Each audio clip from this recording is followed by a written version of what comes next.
विधानसभा speaker से मिला कांग्रेस प्रतिनिधि मंडल। कांग्रेस विधायक अशोक अरोड़ा से हाथापाई मामले में कार्रवाई की मांग। आरोपियों के खिलाफ प्रिविलेज मोशन लाने की डिमांड।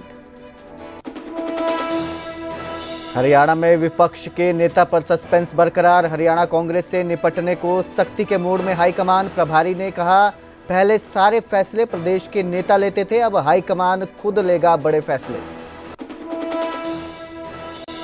तरनतारन का युवक जासूसी के आरोप में गिरफ्तार। पुलिस के मुताबिक आईएसआई एजेंटों को भेजी गई थी ऑपरेशन सिंदूर की जानकारी। खालिस्तान समर्थक गोपाल सिंह चावला से भी लिंक। पंजाब सरकार दलित परिवारों का 68 करोड़ कर्ज करेगी माफ। सीएम ने कहा, 31 मार्च 2020 तक के कर्ज पर मिलेगी राहत। पंजाब कैबिनेट ने दी मंजूरी। जींद कैथल नेशनल हाईवे पर दर्दनाक सड़क हादसा। तेज रफ्तार ट्रक ने ऑटो को मारी टक्कर। हादसे में एक व्यक्ति की मौत, 5 लोग घायल। करनाल में मुनक नहर में डूबे 2 सगे भाई। छोटे भाई को बचाने के लिए बड़े भाई ने नहर में लगाई छलांग।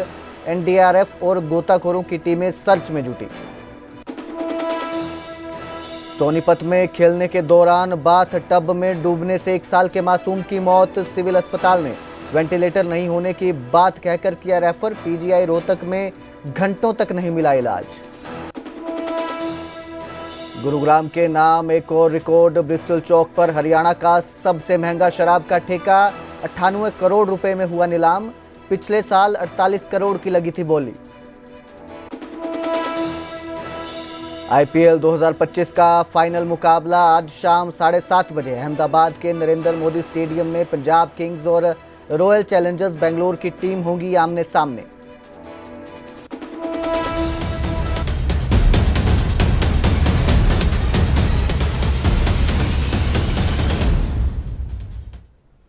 नमस्कार, स्वागत है न्यूज 18 पंजाब हरियाणा में। मैं कुलदीप भारद्वाज हाजिर हूं। हरियाणा प्राइम लेकर बुलेटिन की शुरुआत करते हैं।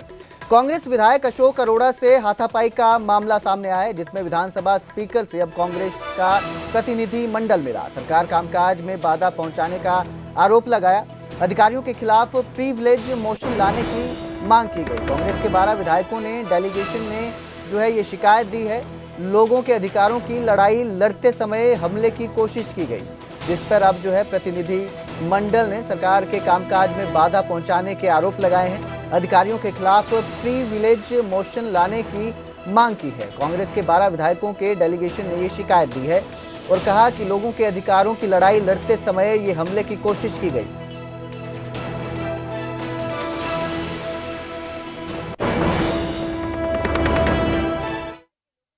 पिछले हफ्ते ही पार्टी का फैसला था, हमें मिलना था, लेकिन स्पीकर साहब पारिवारिक जिम्मेवारियों को निर्वाह के लिए अपने दफ्तर नहीं आए थे, तो हमने उनसे समय मांगा और आज हम तकरीबन 1 दर्जन विधायकों ने आज मिलके अशोक अरोड़ा जी के साथ, ये उनके साथ अकेले का नहीं है, ये विधायक और विधायिका की जिम्मेवारी और संवैधानिक पदों की गरिमा और जिस तरीके से दुर्व्यवहार और जिस तरीके से अनधिकृत व्यक्तियों को सरकारी बैठकों में अगर इस तरीके का रोक नहीं लगेगी, तो मैं समझता हूं कि किस तरीके से संविधान काम करेगा। और संविधान में जो हमें अधिकार मिले हैं उसका जो इस तरीके से अगर खिलवाड़ उसके साथ किया जाएगा, तो विधायक अपनी जिम्मेवारी निर्वाह कैसे कर सकेगा। इसी चिंता को हमने कहा और माननीय स्पीकर साहब ने उसे कहा है, मैं इसको एग्जामिन कराएंगे और जो कार्रवाई बनती होगी उस कार्रवाई कराने का। तो उधर करनाल में इनेलो ने कांग्रेस पर निशाना साधा। इनेलो महिला प्रदेश प्रभारी सुनैना चौटाला ने बयान दिया। राहुल गांधी के दौरे पर उन्होंने कहा कि लोगों के दिमाग से कांग्रेस वो उतर चुकी है। 8 महीने में कांग्रेस अपना नेता प्रतिपक्ष नहीं चुन पाई। तो ये बड़ा बयान सामने आया है। सुनैना चौटाला का ये बयान है। इनेलो महिला प्रदेश प्रभारी हैं। इन्होंने कहा कि जो कांग्रेस है अब लोगों के दिमाग से उतर चुकी है। 8 महीने हो चुके हैं, लेकिन कांग्रेस अभी तक अपना नेता प्रतिपक्ष नहीं चुन पाई है। लीडर ऑफ ऑपोजिशन नहीं चुना गया।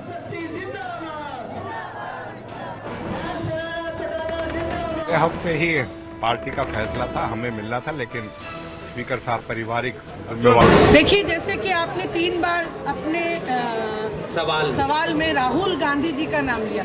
इट मीन्स कि वो बहुत कद रखते हैं कांग्रेस पार्टी में। लेकिन सवाल ये उठता है कि नेशनल पार्टी, और उस नेशनल पार्टी आज तक अपनी, पहले तो अपने प्रदेश की कार्यकारिणी नहीं बना पाई, वहीं आज चुनाव को कितने दिन हो गए, आज तक नेता प्रतिपक्ष वो बना नहीं पाए।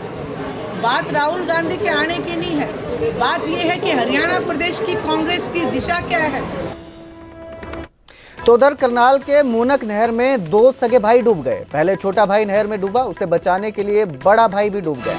मौके पर सर्च ऑपरेशन किया जा रहा है। एनडीआरएफ और गोताखोरों की टीम जो है वो सर्च में जुटी है। करनाल के रहने वाले ये दोनों भाई बताए जा रहे हैं। बताया जा रहा है कि पहले छोटे भाई मुकुल ने नहर में छलांग लगाई और वो डूबने लगा, जिसे देखकर उसे बचाने के लिए बड़े भाई विशाल ने भी नहर में छलांग लगा दी। दोनों नहर में डूब गए। अभी तक ये साफ नहीं हुआ है कि युवकों ने नहर में छलांग क्यों लगाई थी। मामले की जांच जारी है। इन्फॉर्मेशन आई थी कि 2 लड़के नहर में डूब गए, तो उसके बाद से ही हमने रात को सर्च ऑपरेशन शुरू कराया था लेट नाइट, और आज सवेरे से फिर लगे हुए। फिलहाल उनका कोई पता नहीं लगा है, लेकिन सर्च ऑपरेशन जारी है। तो कैसे डूबे कुछ पता चला? परिवार ने कुछ बताया? ये दोनों सगे भाई हैं। मुकुल छोटा है और विशाल बड़ा भाई है। तो जो पहले जो छोटा भाई उसने नहर में छलांग लगा दी, उसको बचाने के लिए दूसरा भाई गया, तो ये दोनों ही डूब गए। और अब बात 1 साल के उस मासूम की जिसकी बेवक्त मौत ने सिस्टम पर कई सवाल उठा दिए हैं। 1 साल की बच्ची खेलने के दौरान टब में डूब गई। उसके माँ बाप उसे लेकर सोनीपत सिविल अस्पताल पहुंचे, लेकिन वेंटिलेटर नहीं होने का बहाना बनाकर उसे रेफर कर दिया गया। जिसके बाद जब वो अपनी बच्ची को लेकर रोहतक पीजीआई पहुंचे तो वहां भी बच्ची को वक्त पर इलाज नहीं मिला। बच्ची की मां 8 घंटे तक गुहार लगाती रही, लेकिन उसे अपनी बच्ची की मिली तो सिर्फ लाश।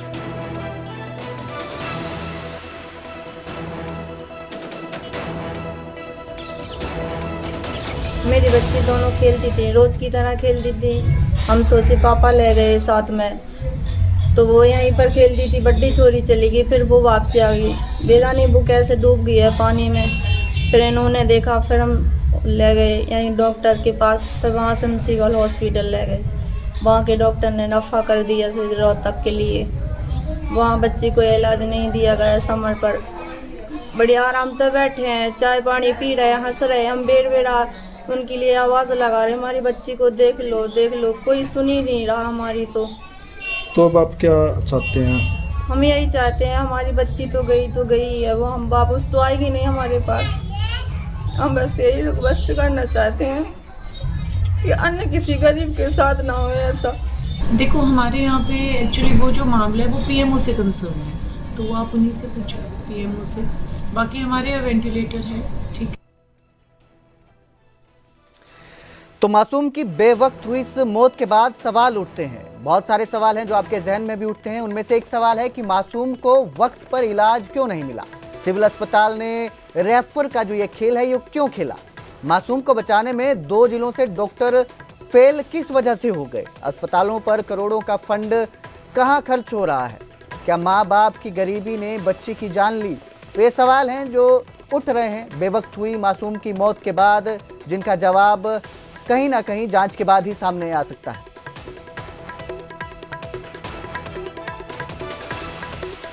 तो उधर जींद कैथल नेशनल हाईवे पर दर्दनाक हादसा हुआ। तेज रफ्तार ट्रक ने ऑटो को टक्कर मारी। भीषण हादसे में एक की मौत हो गई, 5 लोग घायल हैं। हादसे में एक व्यक्ति की टांग कटकर अलग हो गई। ऑटो के अंदर 6 लोग सवार थे, 2 महिलाएं और 4 पुरुष थे। भीषण सड़क हादसे में ऑटो के परखच्चे उड़ गए। ट्रक चालक घटना को अंजाम देकर मौके से फरार हो गया।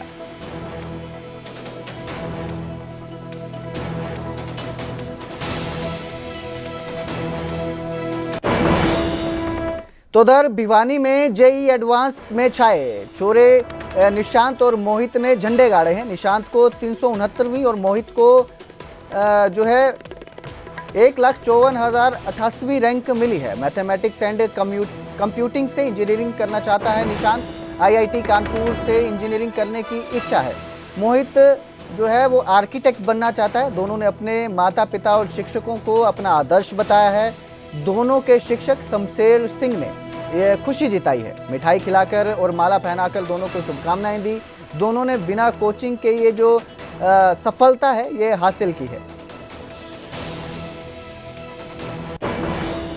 मैंने जेईई एडवांस 2025 में 2093 रैंक हासिल की है। इस परीक्षा में कुल 2.5 लाख छात्र आवेदन भर सकते थे, लेकिन 1,80,000 छात्रों ने आवेदन किया है और उनमें से मेरी इतनी अच्छी रैंक आई है, इसलिए मैं बहुत खुश हूँ।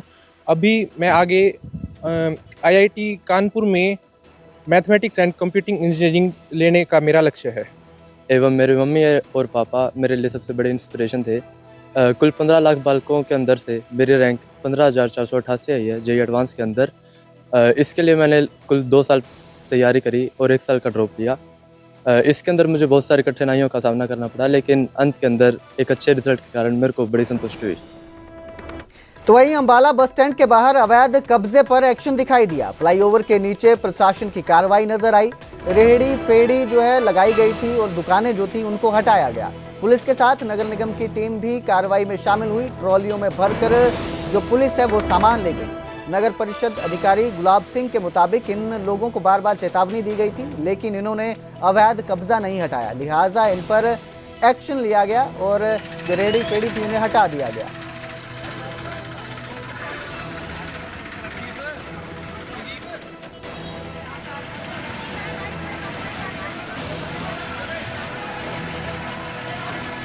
आज नगर निगम अम्बाड़ा और पुलिस की संयुक्त टीमें बनाकर जो बस स्टैंड के बाहर अतिक्रमण है उसको हटाया जा रहा है, ताकि आमजन को आने जाने में किसी प्रकार की बाधा पैदा न हो। पानीपत में कूड़ा जलाने वाले कर्मचारियों पर अब एक्शन होगा। कूड़ा जलाते समय अगर कोई पकड़ा जाता है तो उसे सस्पेंड और बर्खास्त किया जाएगा।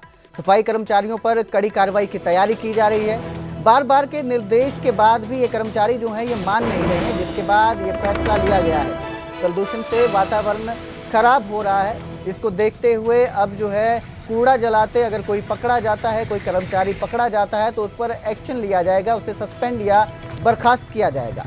उनके खिलाफ कड़ी कार्रवाई की तैयारी की जा रही है। कहा जा रहा है कि बार बार निर्देश दिए थे कि कूड़ा ना जलाया जाए, लेकिन इसके बावजूद जो कर्मचारी हैं वो मान नहीं रहे और बार बार कूड़ा जलाने की घटनाएं सामने आ रही है, जिसके बाद ये फैसला लिया गया है। और प्रदूषण से वातावरण खराब हो रहा है, जिसको देखते हुए भी ये फैसला लिया गया है। लास्ट में भी पिछली बार एक सफाई दरोगा को सस्पेंड किया था और 2 लोगों को शो कॉज नोटिस दिए थे। इसके बारे में हमारी क्लियर कट डायरेक्शन है, अगर कहीं पे भी कोई पोल्यूशन करता है या प्लास्टिक को जलाते हुए पाया जाता है तो सीधा उसके सस्पेंशन और टर्मिनेशन के ऑर्डर हम निकालेंगे। और हमने बार बार मीटिंग लेके अपने सफाई दरोगा और नीचे के स्टाफ को हमने सेंसिटाइज किया है कि इस तरह की प्रैक्टिस में ना इंडल्ज हो। तो आपके प्लेटफॉर्म के माध्यम से भी मैं कहना चाहता हूँ कि इस तरह की प्रैक्टिस को बंद करें। तो गुरुग्राम में शराब के ठेके की नीलामी का रिकॉर्ड टूट गया। ब्रिस्टल चौक पर स्थित शराब के ठेके की 98 करोड़ 50 लाख रुपए में नीलामी हुई। पिछले साल 48 करोड़ में इस ठेके की नीलामी हुई थी। इस बार 21 महीनों के लिए ठेकों की नीलामी हुई है। पूर्वी गुरुग्राम से जो है नीलामी से 1270 करोड़ का रेवेन्यू वो प्राप्त हुआ है। गुरुग्राम में शराब का कारोबार कितना बढ़ता जा रहा है, इसका अंदाजा इसी बात से लगाया जा सकता है कि इस साल ठेकों की नीलामी में एक ठेका 98 करोड़ 50 लाख रुपए में नीलाम हुआ है। ये ठेका गुरुग्राम के पोश इलाके ब्रिस्टल चौक पर मौजूद है। गुरुग्राम के DLF और दिल्ली बॉर्डर से भी ये ठेका नज़दीक है। इस नीलामी के बाद ये ठेका हरियाणा का सबसे महंगा ठेका हो गया है। सरकार को उम्मीद है कि इस से जो है अधिक राजस्व मिला है। पूर्वी गुरुग्राम की बात करें तो 1270 करोड़ से ज़्यादा का रेवेन्यू सरकार को मिला है और अभी पश्चिमी गुरुग्राम और अन्य जोन के ठेकों की नीलामी होना बाकी है, जिससे ये रेवेन्यू और बढ़ने की उम्मीद है। 2 डिस्ट्रिक्ट की ऑक्शन जो है वो कंप्लीट कर दी गई है, फर्स्ट राउंड वेस्ट का एंड ईस्ट का। इसमें बेसिकली हमारे 70 to 80% जो वेंड्स है दोनों डिस्ट्रिक्ट्स के, उनकी ऑक्शन जो है वो कंप्लीट हो गई है एंड सेकेंड राउंड की अभी कमिंग वीक में दोनों ही डिस्ट्रिक्ट की जाएगी। और इसमें एक्सपेक्टेशंस के अनुरूप और उससे ज़्यादा ही हमें रिस्पांस मिला है। 2 साल के लिए ये ठेके छोड़े गए हैं और इसमें सबसे जो ज़्यादा हाई रेट जिसका गया है वो ब्रिस्टल चौक का जो हमारा जोन है 98 CR वो गया है। तो उधर करनाल मोबाइल मार्केट में बेखौफ बदमाशों का आतंक दिखाई दिया। बदमाशों ने हवाई फायर कर दहशत फैलाई। बाइक पर आए बदमाशों ने 2 राउंड फायर किए। फायरिंग की तस्वीर सीसीटीवी कैमरे में कैद है। हवाई फायर कर मौके से बदमाश फरार हो गए, जिसके बाद पुलिस जो है वो मौके पर पहुंची और सीसीटीवी खंगालते हुए आरोपियों की तलाश में जुट गई। बदमाशों ने किस मंशा से हाईवे पर यह फायरिंग की, इस बारे में अभी तक कोई जानकारी नहीं मिल पाई है। पुलिस ने बदमाशों को जल्द गिरफ्तार करने का दावा किया। तो बेखौफ बदमाश हाईवे पर 2 राउंड फायर करके मौके से फरार हो गए। नागपाल कम्युनिकेशन पर किसी अज्ञात के द्वारा फायर किए गए। सूचना पर हम आए तो यहाँ मौके पर जानकारी मिली कि 2 राउंड फायर किए गए एक अनजान व्यक्ति के द्वारा। तो उसी आधार पर एक सीसीटीवी कैमरे वगैरह खंगाले जा रहे हैं और जो आगे की कार्रवाई होगी वो की जाएगी। पानीपत जिला परिषद के वाइस चेयरमैन का ऑडियो वायरल हुआ। ऑडियो में गाली गलौज करते वो सुनाई दे रहे हैं। सुरेश मलिक जो है वो वाइस चेयरमैन है जिनका ऑडियो वायरल हुआ है। सुरेश मलिक वार्ड 1 के पार्षद आकाश पोडिया का बयान है, आरोप है कि गालियां देने और जाति सूचक शब्द उन्होंने कहे हैं। आकाश पोडिया ने कार्रवाई की मांग की है। पार्षद आकाश पोडिया का आरोप है कि पिछले दिनों हुई जिला परिषद की बैठक में उन्होंने वाइस चेयरमैन सुरेश मालिक कार्य के खिलाफ प्रस्ताव रखा गया था जो बहुमत से पास हो गया था।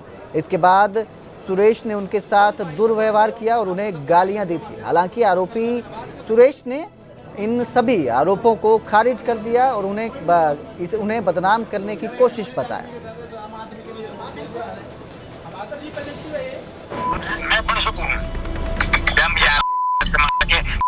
दोबारा मेरी बेइज्जती करवाओ और मैं सहन करूंगा। पीछे से मेरा नौकर नौकर पड़े जिनसे साल में उनके यार कमाल कर रहे आकाश वो कर रहा था मतलब मेरी बून तुम्हारा बेइज्जती करवाओ और मतलब मैं तुम लोग वीडियो वायरल हो रही है भाई जी, लेकिन मैं उसमें बोल रहा हूँ या मैं जाति से बोल रहा हूँ ऐसा नहीं है। ये सारा जिला परिषद की राजनीति है। अब इन्होंने 3 दिन से ये बात उठाई जिसका हवाला दे करके एक हमारे सदन के माननीय पार्षद आकाश पोडिया जी से शिकायत दिलवाई गई जो वार्ड 1 से हैं। इन्होंने 22 अप्रैल की मीटिंग का हवाला उसमें दिया। 22 अप्रैल को हमारी सामान्य जो बिजनेस मीटिंग होती है जिला परिषद की, वो 8 महीने बाद उसमें जो पेपर्स में वो उन्होंने ऑर्गेनाइज़ की थी। मैंने उसमें भ्रष्टाचार का मुद्दा उठाया था। उसमें 9 करोड़ रुपये घोटाले उठे थे और उस घोटाले के खिलाफ पूरे सदन ने, सभी माननीय पार्षदों ने मिलकर के विजिलेंस जांच का प्रस्ताव उसके खिलाफ रखा था कि उसके सारे घोटालों की, सारे कार्यों की विजिलेंस जांच हो। उसके बाद इन्होंने षड्यंत्र करना शुरू कर दिया। तो वहीं गोहाना में चोरों के हौसले बुलंद है। पुरानी अनाज मंडी में चोरी की वारदात हुई है। दुकान से 5-6 लाख चोरी करने के आरोप है। $1500 भी चोरी किए गए हैं। चोरी की तस्वीर सीसीटीवी में कैद है। गोहाना में चोरी का ये पहला मामला नहीं है। कल ही गोहाना सब्जी मंडी में 2 चोरों ने चोरी की वारदात को अंजाम दिया था। वो दुकानदार को चकमा देकर करीब 2.5 लाख रुपए से भरा बैग लेकर फरार हो गए थे।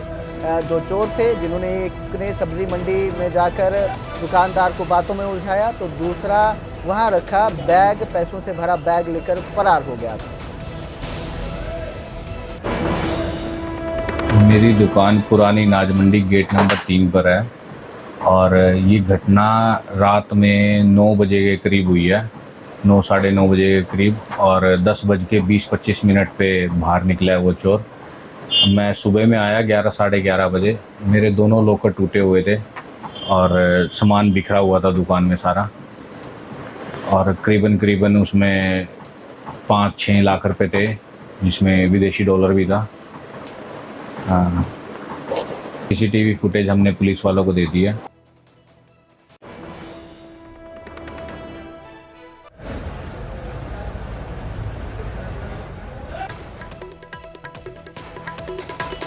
तो कल भी चोरी की वारदात सामने आई थी गोहाना में, जहां सब्जी मंडी पर 2 चोरों ने चकमा देकर चोरी की वारदात को अंजाम दिया था, जो दुकानदार को उलझाया। पहली तस्वीर पुरानी अनाज मंडी की है, सब्जी मंडी की है, जहां पर जो है चोरी की वारदात हुई थी, जहां उन्होंने दुकानदार को उलझाया और उसके बाद पैसों से भरा बैग लेकर फरार हो गए। तो वहीं दूसरी तस्वीर में आपको दिखाई दे रहा है कि एक शख्स जो है वो निकलता दिखाई दे रहा है। इन्होंने चोरी की वारदात को अंजाम दिया। बताया जा रहा है कि करीब 5 से 6 लाख रुपए चोरी करके गए हैं, जिसमें $1500 भी थे।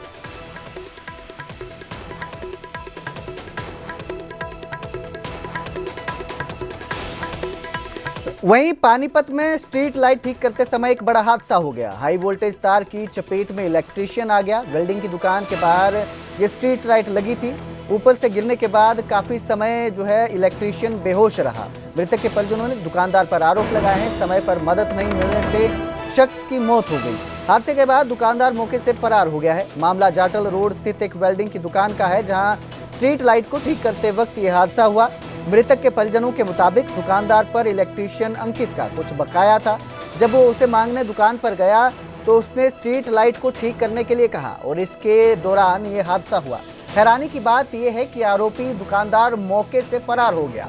स्थानीय लोगों ने एम्बुलेंस की मदद से उसे तुरंत सिविल अस्पताल पहुंचाया, जहां चेकअप के बाद डॉक्टरों ने इलेक्ट्रीशियन को मृत घोषित कर दिया। लड़के को बुला के और अपनी बिजली की तारें ठीक करवाना चाहिए थी, तो उसको करंट लग गया। तो मरने वाले के परिवार ने वो आदमी जिसने बुलाया था उस लड़के को, उसके खिलाफ कंप्लेंट दी है। उस पर FIR दर्ज करके फर्दर कार्रवाई हम कर रहे हैं। आगे बढ़ेंगे, बात करेंगे सोनीपत की, जहां पर कोरोना ने दस्तक दे दी है। सोनीपत में कोरोना का पहला मामला सामने आया है। एक महिला की कोरोना रिपोर्ट वो पॉजिटिव निकली है। उत्तर रेलवे केंद्रीय अस्पताल नई दिल्ली की रिपोर्ट से ये खुलासा हुआ। दरअसल 30 मई को महिला और उसके पति का कोरोना टेस्ट हुआ था। दोनों ने कोरोना जांच के लिए थ्रू नेट टेस्ट करवाया था। रेलकर्मी की पत्नी को कोरोना का संक्रमण निकला। संक्रमित महिला ने खुद को होम आइसोलेट किया है। सोनीपत की इंडियन कॉलोनी की ये महिला रहने वाली हैं, जो कोरोना पॉजिटिव निकली है। तो कोरोना ने सोनीपत में भी दस्तक दे दिया है। सोनीपत में कोरोना का पहला मामला सामने आया है। कोई खांसी जुकाम कुछ भी नहीं है, ठीक है ना। पर हमने उसको होम आइसोलेशन करवा दी है और अब वो ठीक है। वो पहले भी ठीक ही थी। एक्चुअली अब कोरोना थोड़ा माइल्ड है, बट अगर किसी का सारी का केस होता है, सीवियर एक्यूट रेस्पिरेटरी इन्फेक्शन, और कोई एडमिटेड है, उनका हमने सबको हिदायतें दे दी हैं, प्राइवेट को भी दे दी, हमारे पब्लिक में भी सेक्टर में सबको बता दिए। तो उनका सैंपल लेना मैंडेटरी है। जितने भी एडमिटेड सारी के केस हैं, जो ILI के नॉर्मल खांसी जुकाम के आ रहे हैं, उन्हें हमने कहा है कि 5% लेने हैं, और उसमें भी अगर कोई पेशेंट विलिंग है, हमें किसी को फोर्स नहीं करना। तो वहीं यमुनानगर में कोरोना संक्रमित महिला स्वस्थ हो गई। कोरोना को हराकर परिजनों के बीच वापस पहुंची हैं। पंजाब के ब्यास में सत्संग के दौरान उन्हें कोरोना संक्रमण हुआ था। मोहाली के अस्पताल में महिला का इलाज हुआ, जिसके बाद वो अब अपने परिजनों के पास वापस लौट चुकी हैं। यमुनानगर में कोरोना से निपटने की पूरी तैयारी है। सरकारी और प्राइवेट अस्पतालों के बाहर बेहतर इंतजाम किए गए हैं। तो जो कोरोना संक्रमित महिला थी, वो कोरोना को हार कर जिंदगी की बाजी जीत गई और वापस अपने परिजनों के बीच पहुंची। डिटेक्ट हुआ था, हालांकि उसका एपिडेमोलॉजिकली अगर बात करें तो यमुनानगर से लिंक नहीं था। एक 51 ईयर्स ओल्ड 51 साल की एक लेडी थी, जो ब्यास डेरा ब्यास है पंजाब में, वहाँ पे समागम में गई हुई थी और वहाँ पे उनको इन्फेक्शन मिला और मतलब सांस लेने में दिक्कत हुई, और जिसके चलते फिर वो फोर्टिस हॉस्पिटल मोहाली में एडमिट हुई। उसमें ये भी है कि उसको पहले से भी कुछ छाती का रोग था, उसको ब्रोंकियल एस्थमा था, क्रॉनिक बीमारी से वो पीड़ित थी। और आज मैं आपको बताना चाहूँगा कि आज वो सकुशल अपने घर भी लौट गई है और वो डिस्चार्ज हो गई है वहाँ उस हॉस्पिटल से। अब बात करेंगे पंजाब के नवा शहर की, जहां गुरुद्वारे में बड़ा हादसा हुआ। एसी कंप्रेसर फटने से एक महिला की मौत हो गई, जबकि इस हादसे में 14 लोग घायल हो गए। कश्मीर कौर के रूप में मृतक महिला की पहचान हुई है। गुरुद्वारे में राजनीतिक और धार्मिक हस्तियां भी मौजूद थी। हरजोत सिंह बैंस ने रोपड़ में घायल लोगों का हाल जाना। तो ये हादसा हुआ है नवा शहर में। गुरुद्वारे में एसी कंप्रेसर फटने से एक महिला की मौत हो गई है, जबकि 14 लोग घायल हुए हैं। मृतका की पहचान कश्मीर कौर के रूप में हुई है। जिस समय ये हादसा हुआ उस समय गुरुद्वारे में राजनीतिक और धार्मिक हस्तियां भी मौजूद रही, जिसके बावजूद जो ये हादसा हुआ है।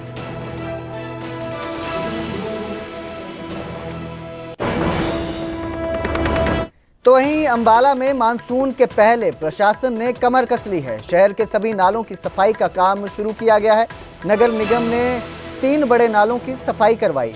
इनको drain, fashion drain, Ambala drain की सफाई पूरी की गई। नगर निगम ने लोगों से सहयोग मांगा है। जिन नालों की सफाई नहीं हुई उनकी जानकारी देने के लिए कहा है। मानसून आने से पहले अंबाला प्रशासन ने तैयारियां शुरू कर दी हैं और सभी नालों की सफाई करवानी शुरू कर दी है, क्योंकि नाले में गाद भरे होने की वजह से शहर में जल भराव का और बाढ़ का खतरा बढ़ जाता है। शहर को बाढ़ से बचाने के लिए प्रशासन ने सभी नालों की सफाई करवानी शुरू कर दी है।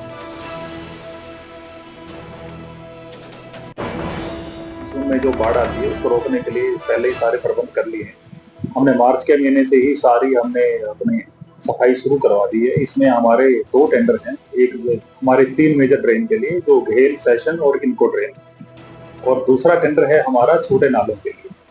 तो जो बड़े नाले हैं हमारे, जो जिनको ड्रेन्स कहते हैं, उन पे हमारा अब तक सबसे ज्यादा मेजर कंसर्न था। उनकी हमने 1 चरण की सफाई करवा दी है और बाकी छोटे नालों पे भी अभी वर्कफोर्स लगी हुई है, उसका भी कार्य चल रहा है। बहादुरगढ़ में हरियाणा तैराकी टीम का चयन किया गया। सीनियर नेशनल स्विमिंग प्रतियोगिता के लिए यह चयन किया गया है।